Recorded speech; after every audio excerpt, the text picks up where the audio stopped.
Hello and welcome to Future Is Now. I'm your host, Crystal Sullivan, and stick around, we have a great show. We'll be right back.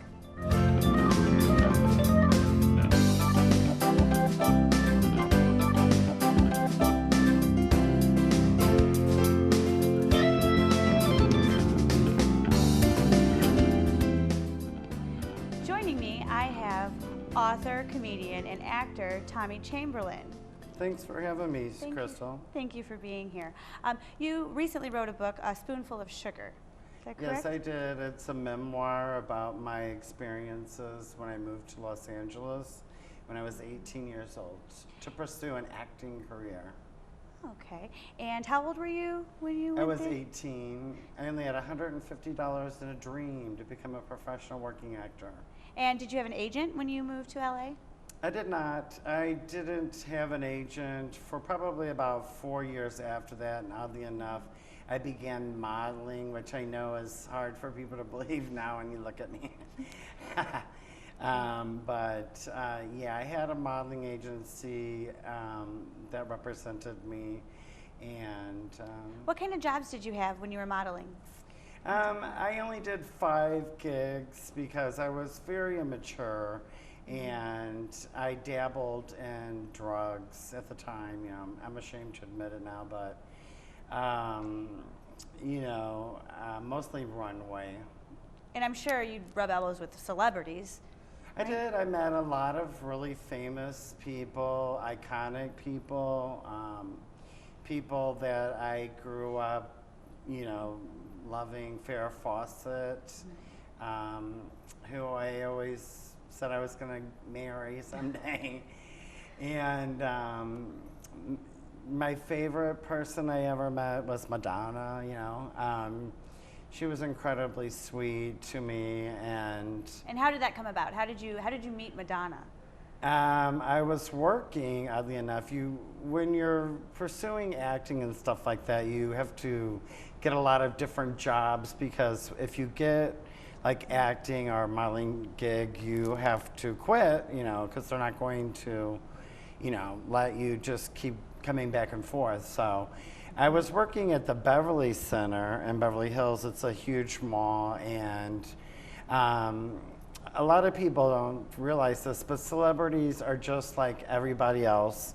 They do their own grocery shopping and go to see movies, and I was working at a movie theater, and she came in with like 20 teenage girls following her, begging for her autograph. It was hysterical. And she was really cool to me. She even told me, I think you're cute and everything. And so did you approach her when you saw all these? No, she came to me, thank God. I would have never had the nerve to approach Madonna. Right. And for the meanest celebrity, can you tell us about that? The meanest celebrity that I met, oddly enough, was another person that I really was a big fan of, Olivia Newton-John, who is the biggest bitch.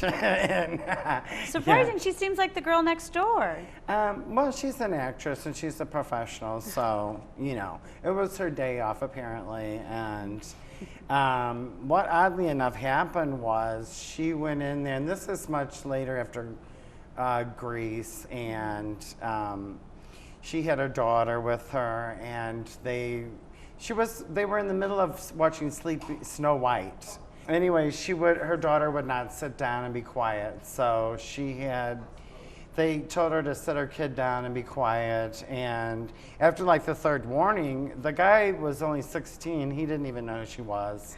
And he asked her to leave, and she just blew a gasket. So she was looking for the red carpet treatment. She was, and she didn't get it. Thank God the general managers backed up the 16-year-old and said, look, people are complaining, So it doesn't matter who you are, the rules still apply. In Beverly Hills, at least, that is true. Yes. Yes. And can you share with us your favorite memory from LA with a celebrity? Well, I had a really funny story that's kind of embarrassing too. This guy, a very good friend of mine, he worked for a call service which is, I don't know if they still have that in LA or not, but basically if a celebrity didn't want to give you their home phone number, they would give you a number to a service that would answer the phone and then give you your messages, you know. And this guy worked there. He stole Betty Davis's phone number, and then he used to have Betty Davis crank call parties.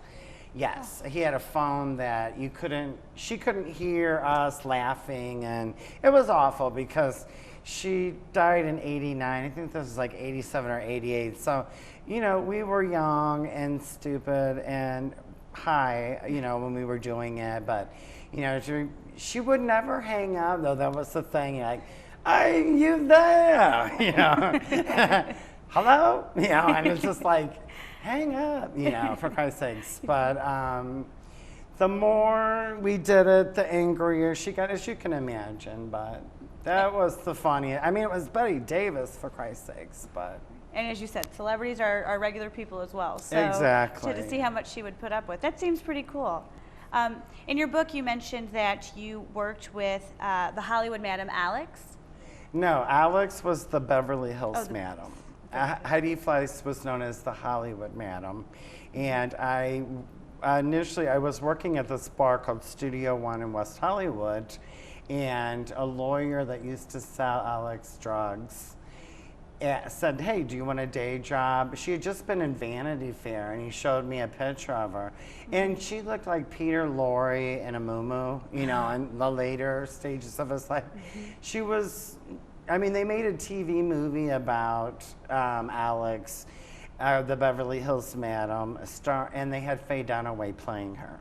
So that's what people imagined when they heard Beverly Hills Madam, but, you know, that's just Hollywood, you know. And you mentioned the Hollywood Madams, Heidi Fleiss. How did you come in contact with Heidi? Heidi worked for Alex. She was a call girl originally. Everybody always thinks of her as a powerful madam, but, you know, we all have to start at the bottom, you know, and she was no exception. And so she had an advantage over Alex because Alex was just a voice over the phone to many people, and Heidi had slept with or tricked with, you know, a lot of the people and networked, and she went out and she was much younger. So she had a large clientele and a large following. Well, Alex had just gotten arrested, and so she was putting Heidi in a position where she could have gotten in great trouble too by answering the phones for her. And then eventually what Heidi did was tell the guys, the clientele, don't call Alex anymore, call me, you know. So they did, literally, because Alex had just gotten arrested. She was hot, and and speaking of arrested, and so eventually that's why she took off. So the downfall of Beverly Hills Madam Alex then resurfaces Hollywood Madam Heidi Fleiss. Well, Alex never stopped. That's the one thing. She was a police informant, and the minute that Heidi began, she was the beginning of the end for her. She just didn't know it, you know. It took her 2 years to pull her down, but there was a lot of drugs. Everybody was on drugs, and it really messes up your thought, you know. And literally what happened was Alex had jewels stolen that this prince had given her, and she publicly pointed the finger at Heidi, and LA Reporter called Heidi and asked her, and like a dummy, because she was on meth, amphetamines, she said, yeah, I'm the biggest madam in Hollywood, and I did in 2 years what it took her 20 years to do. And I mean, it was like the LAPD was, you know, we're going to take you down. Right, now. if you're bragging and boasting. Oh, yes, she was. Now, do you blame the both Alex and Heidi for introducing you to drugs or allowing you to be around it? No, you can't blame anybody for your own drug. I mean, you can blame, and I know people that probably do, but I had to take responsibility for my own actions. And I mean, when I initially met them, I dabbled in drugs in moderation, but it wasn't until I actually was around the prostitutes and the madams that, I mean, Alex did it 24/7 and so did Heidi. And I think a lot to have to sleep with these strangers, or I don't know her story, you'd have to ask her, but it really did escalate into a point of no return for me. You know, I was seeing UFOs and Wow. yeah, I moved into the guest house and I lived next door to Alex, and that pretty much was, I was working 24/7 for her, which was a mistake, but I lived in, you know. And you had access to free drugs if you needed Yes. them and things like that. We're going to take a break, and when we come back, we'll be joined with Mrs. Lois Niemeyer. So stick around, we'll be right back.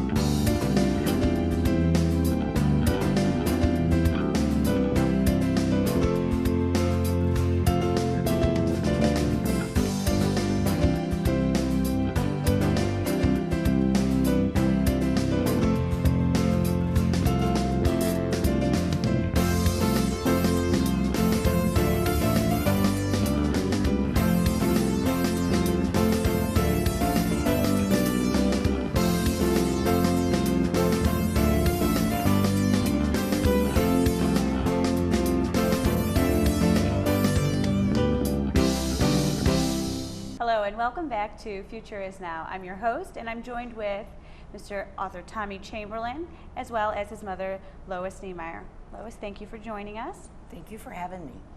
I first want to ask you, when Tommy told you that he wanted to move to LA, were you surprised that he wanted to go there at 18? Really not surprised, but I didn't want him to go because I felt he was too young. But eventually he talked me into it, and I gave him the money to get on the plane and go, and he wound up staying there for about 12 years, which was devastating because I didn't get to see him that much. And I'm sure this is before the cell phones and everybody had cell phones on them, so the contact with him, a lot of crazy things happen in LA. Yes. So were you worried about maybe the violence or earthquakes? Yeah, or I was mudslides? mostly worried about the earthquakes, and there was an earthquake out there while he was there. And needless to say, I was at work, so I wasn't able to get through to him. But he had left a message on my phone at home, because, you know, to tell me that he was okay, which was fine, but I could never get a hold of him until he could get back with me. And So him being your only son, I'm sure that was just very nerve-wracking for you. it was, very much. Can you remember the earthquake? It was so scary. It was like 4:45 in the morning. I was sound asleep, and I rented a guest house that was very small. And I mean, I'd been in many smaller earthquakes, but nothing like this. I mean, lots of people lost their lives. It was 94. I can't remember what the Samar earthquakes or something like that. But basically, all the electricity went out. But before it went out, as soon as the earthquake quit, I don't know why, but I just immediately thought I should call my mom. And I called her, and then like a lot of aftershocks happened, then all of LA went black. And one of the funny, just to show you how crazy Alex was, I mean, she lived right next door to me, so I went there next door, of course, to ask her, you know, she was okay, and she was like, Tommy, is that you? Is that you? You know, with the flashlight, and don't go away, don't go away. So Eventually, when she got to the door, she opens the door, come in, come in, come in, come in. And she slams the door behind me and locks it and bolts it. And she's like, what just happened? And I'm like, we just had a major earthquake. She's like, oh, thank God. I was just putting a curse on Yvonne Naj when it hit. And I thought, I'm more powerful than I knew. So that's, drugs make people do a lot of crazy things, but she also practiced voodoo and had a lot of psychics, and some of them famous. The movie The Conjuring was about the couple, that demonic couple. They came there and would give her readings, and many people would give her readings. So. Wow. So I remember you saying something before the break about a UFO landing somewhere. I mean, when you said that to her, I'm sure she believed that was happening and sort of paranoid. It was like, oh my God, tell me more. It wasn't like, oh, you're crazy, you're on drugs. It was completely believable. And then, like in a second thought, she's like, oh my God, now I understand why all my rosebuds are dying. Those aliens, imagine how much exhaust it takes to blast off to outer space. And I mean, this seemed perfectly rational at the time, but that's what drugs do to you, unfortunately. And you had no idea the state of mind that Tommy was in during this period. No, he hid it really, really good. And when I would go and visit with him, never picked up on it because he'd make sure that everything was kosher, So he was very good at concealing it. Concealing it. And I didn't even know when he came back that he was into that much drugs. He hit, I guess you'd call, hit bottom. And then I gave him the money to come back home. And he hit it really good then too.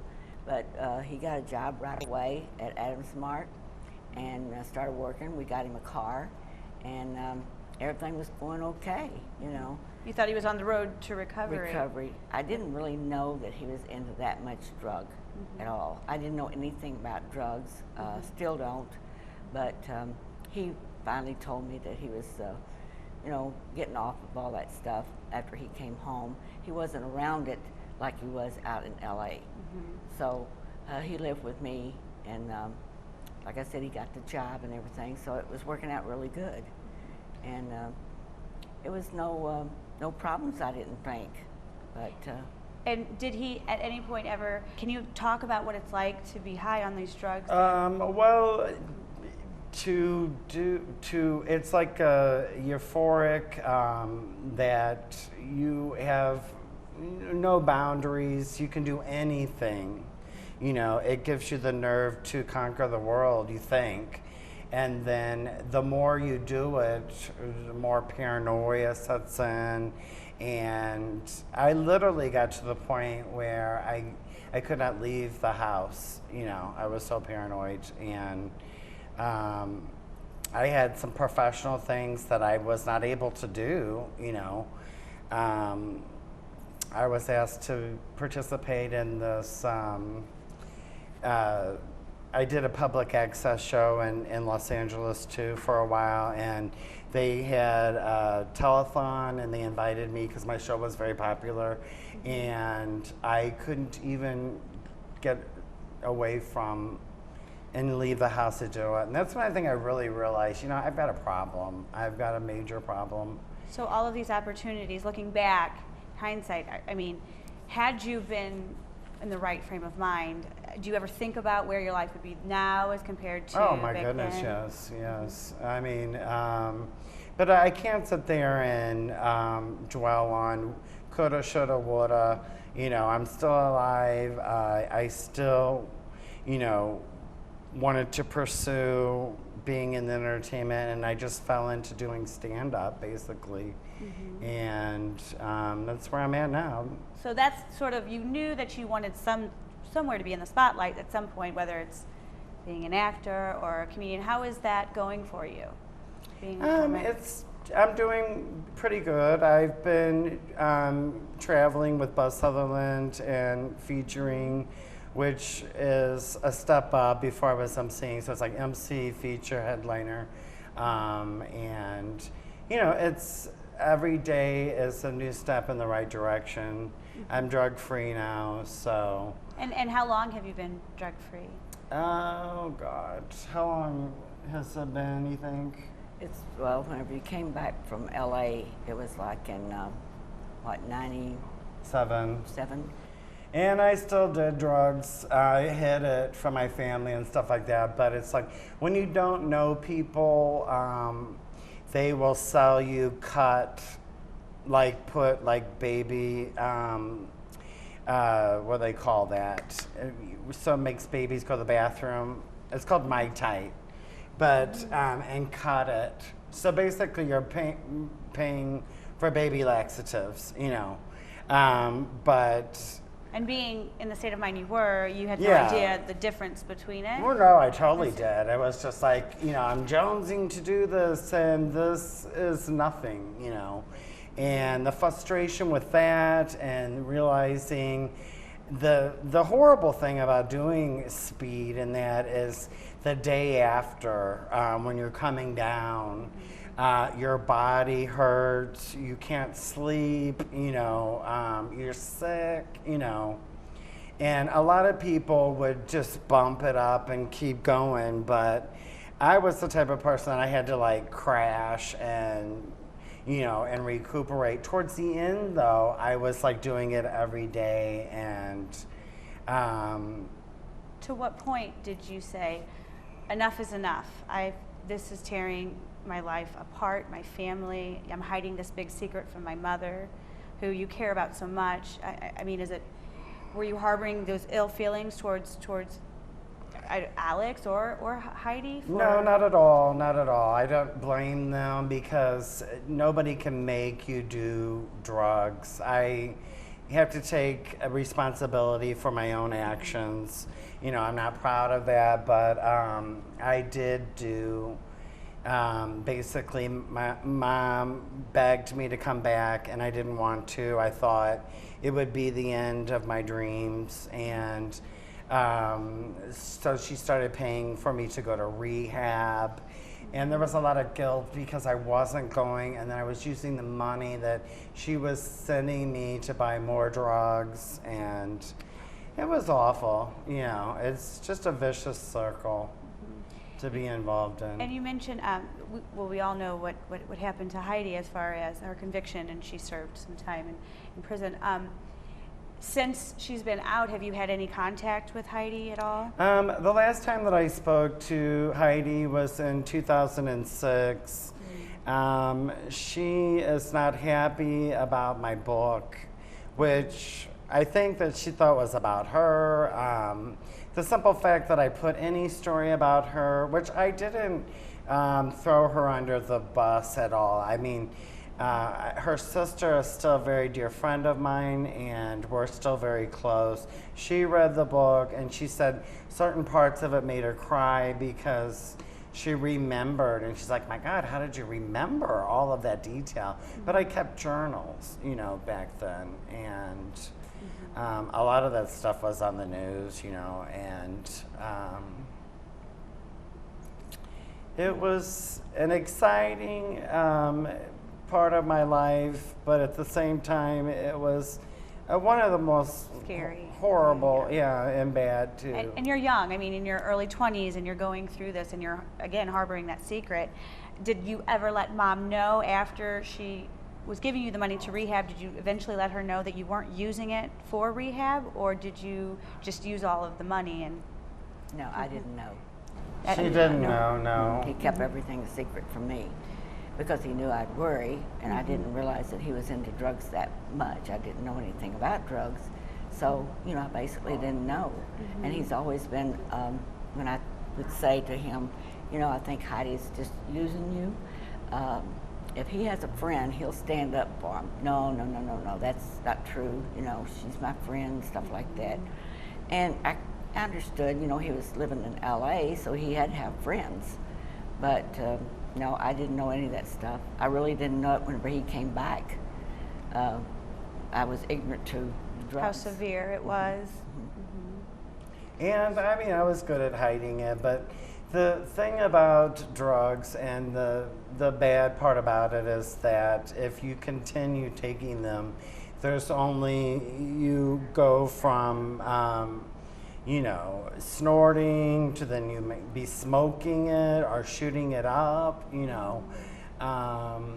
I shot up like 3 times, and I think that is really when I had my, you know, big wake up call, because it's like, oh my God, I can't believe, because I just can't believe that I was doing that to myself, my body, my dreams, my goals, you know, everything.